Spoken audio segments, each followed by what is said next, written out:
বাজছে 7:30 আর আমি বেরোচ্ছি একটা জায়গায়। কোথায় যাচ্ছি এখন বলবো না, দেখো তোমরা কোথায় যাচ্ছি। আর আজকের আকাশটা একেবারে মেঘলা, সকাল সকাল উঠেই দেখছি, মানে রোদ এখন ওঠেনি দেখাচ্ছি। দেখো একদম মেঘ করে আছে, যখন তখন বৃষ্টি নামলো বলে। এখন বাজছে 7:30। সারা রাত আমার ঘুম হয়নি। আমি জানি না কেন এটা আমার হয়, মানে সকালে উঠে যদি আমার কোনো জায়গায় যাওয়ার থাকে তার আগের দিন আমার রাতে ঘুম হয় না। আমার মাথায় এটাই কন্টিনিউ ঘুরতে থাকে যে আমার সকালে উঠতে হবে, আমাকে যেতে হবে। এই কারণে আমার সারা রাত ঘুমই হয় না। আমার গলাও বসে গেছে, ওই কারণে একদম ফ্যানের নিচে কালকে আমি ঘুমিয়েছি। আমি রেডি, আমি ভাবছি যে আমি এইভাবেই চলে যাবো। হ্যাঁ, কি আছে, এমনি ওখানে গিয়ে তো মেকআপ করতেই হবে ঠেসে ঠেসে, তাই এইভাবেই চলে যাই। যেই আমি বাড়ি থেকে বেরিয়েছি বৃষ্টি শুরু হয়ে গেছে। বুঝতে পারছো কিনা জানি না, বাট বৃষ্টি পড়ছিল।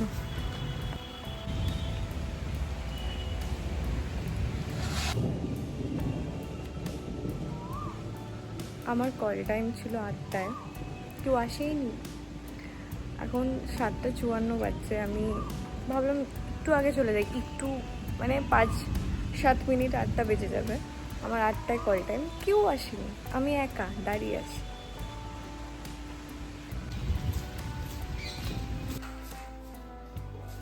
আমি একা একা বসে আছি এখানে, এখনো কেউ আসেনি। স্টিল কিছু কিছু টেকনিশিয়ানের দাদা এসেছে, তো ওরা এসে আমাকে জিজ্ঞাসা করছে যে কিছু ব্রেকফাস্ট করবে কিনা, চা খাবে কিনা। আমি বললাম হ্যাঁ, তো ওরা এখন নিয়ে আসছে। বেশ সুইট। বেসিক্যালি সব জায়গায় এরকম হয় না, মানে হয় মোটামুটি টেকনিশিয়ান দাদাগুলো সুইটই হয়, বাট এখানেও বেশ ভালো।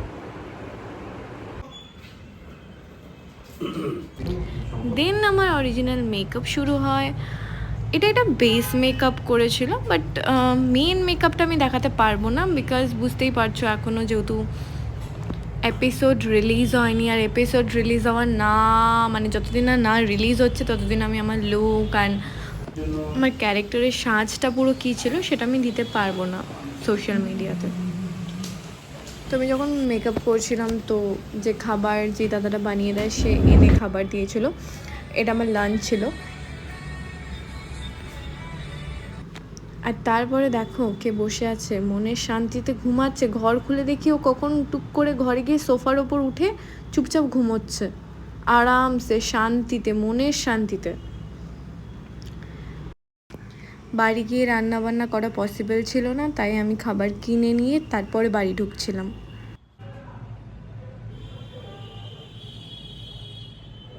হাই, তো আমি এখনই বাড়ি ঢুকলাম।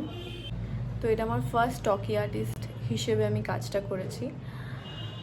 পুরো টিম ভীষণ ভালো ছিল। আমি সান বাংলার আগেও কাজ করেছি, বাট অনেস্টলি এই টিমটা আমার অনেক বেশি ভালো লেগেছে। ডিরেক্টর ওয়াজ অ্যামেজিং, মানে সিরিয়াসলি ডিরেক্টরটা ভীষণ ভালো ছিল।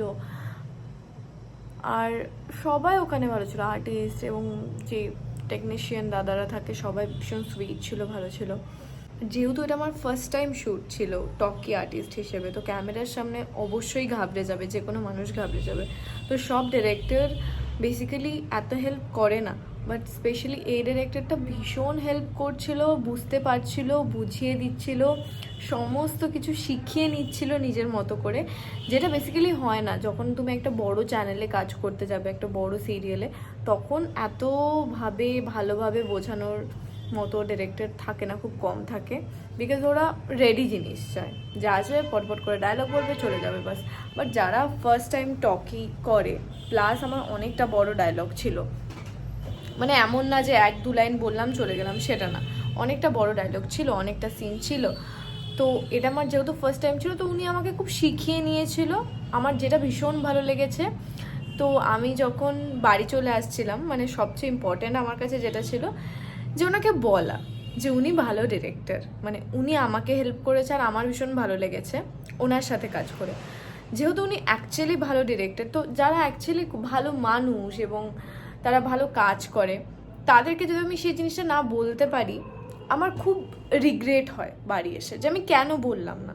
বিকজ তারা একটা কাজ করছে, দিনের শেষে তারা যদি গ্রেটিং পায় তাদেরও অনেক ভালো লাগবে।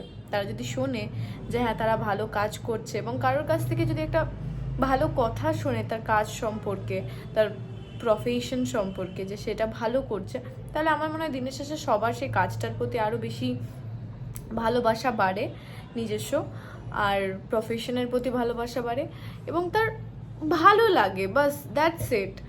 তো আমি যখন আসছিলাম, আমার না স্পেশালি আমার চা খাওয়ার এমন কোনো নেশা নেই। তো ওরা যেখানে বসেছিল সেখানে গিয়ে চাটা খেতে হচ্ছিল আর কি, চায়ের জায়গাটা সেখানে ছিল। তো আমি ভাবলাম আমি বাড়ি চলে আসবো, আর যাবো না, আমার প্যাক আপ হয়ে গেছিলো। বাট আমি তবুও গেছি। গিয়ে আমি শুধুমাত্র গিয়েছিলাম একটা কারণেই, যে আমি যেন ওনাকে বলতে পারি যে উনি অ্যাকচুয়ালি ভালো ডিরেক্টর আর সত্যি ভালো কাজ করে। তো আমি গেলাম, গিয়ে আমি ওনাকে বললাম যে আপনি সত্যি ভালো, আপনি খুব ভালো ডিরেক্টর। দিয়ে উনি বললো থ্যাংক ইউ। দিয়ে পাশে একজনা বলছে কোন বেসিসে বলছো, কেন বলছো, ইয়ার্কি মারছিল তাই? আমি বললাম না, ইয়ার্কি মারছে তাই কেন বলবো, উনি ভালো ডিরেক্টর তাই বললাম ভালো ডিরেক্টর। উনি একটু যে আমাকে বলেছিল সে একটু মজাকিয়া ছিল, ইয়ার্কি মারছিল সবার সাথেই। বাট হ্যাঁ, the team was really amazing and খুব ভালো লাগলো। আমার একদিনের কাজ ছিল, আমি জানি না কন্টিনিউটি হবে কি না, যদি হয় বলে দেবে। So that's it. চলো আজকের জন্য তাহলে টাটা, বাই বাই। আর অবশ্যই দেখবে সান বাংলার রূপমতি, আর আমার যখন এপিসোডটা আসবে সেটা তো অবশ্যই দেখবে, বিকজ ওটা ইন্টারেস্টিং হতে চলেছে, খুব ইন্টারেস্টিং হতে চলেছে। কারণ যারা দেখছো বা যারা দেখো তারা অলরেডি জানবে যে রূপমতি সিরিয়ালটা একটু ম্যাজিক পাওয়ার হ্যানাতানা এইসব নিয়ে, লাইক যেরকম আমরা সেই ছোটোবেলায় দেখেছিলাম না, সেই ওটার নাম আমি ভুলে গেছি, বাট একটা ক্যারেক্টার যেটা আমাদের খুব মনে ছিল, কটকটি রানী, ওই একটা সিরিয়াল হতো তো, স্টারে হতো, স্টার জলসায়। তো ওই রকম টাইপের একটা স্টোরি, ওই রকম টাইপের না, স্টোরি আলাদা, বাট ওরকম ম্যাজিক হ্যানোতানো এইসব নিয়ে, রাজকুমারী, রাজা, রাক্ষসী, এইসব নিয়ে। তো ওখানে একটা ইন্টারেস্টিং ক্যারেক্টার ছিল আমার, সেই ক্যারেক্টারটা তো আমি এখন কিছুই বলবো না, সব কিছু দেখতে হবে এবং সব এপিসোড দেখতে হবে। আসছে সান বাংলায়, কবে আসছে সেটা আমি জানি না, ডেট আমি জানি না, আমি জানলে অবশ্যই জানাবো। সো চলো তাহলে আজকে টাটা, বাই বাই, দেখা হচ্ছে নেক্সট ব্লগে। বাই দ্য ওয়ে, একদিনই শ্যুট করে মেকআপ লাগিয়ে দেখো কি হয়েছে। জাস্ট একদিনের শ্যুট ছিল, তাতে পিম্পল বেরিয়ে গেছে, পিম্পল। দরকার ছিল এটা বেরোনোর কোনো? ইয়ার একদিনেই এরকম হচ্ছে আমার, তো কন্টিনিউ করলে আমার কি হবে? স্কিনটাকে ভালো কি করে রাখবো? টিপস দাও, টিপস।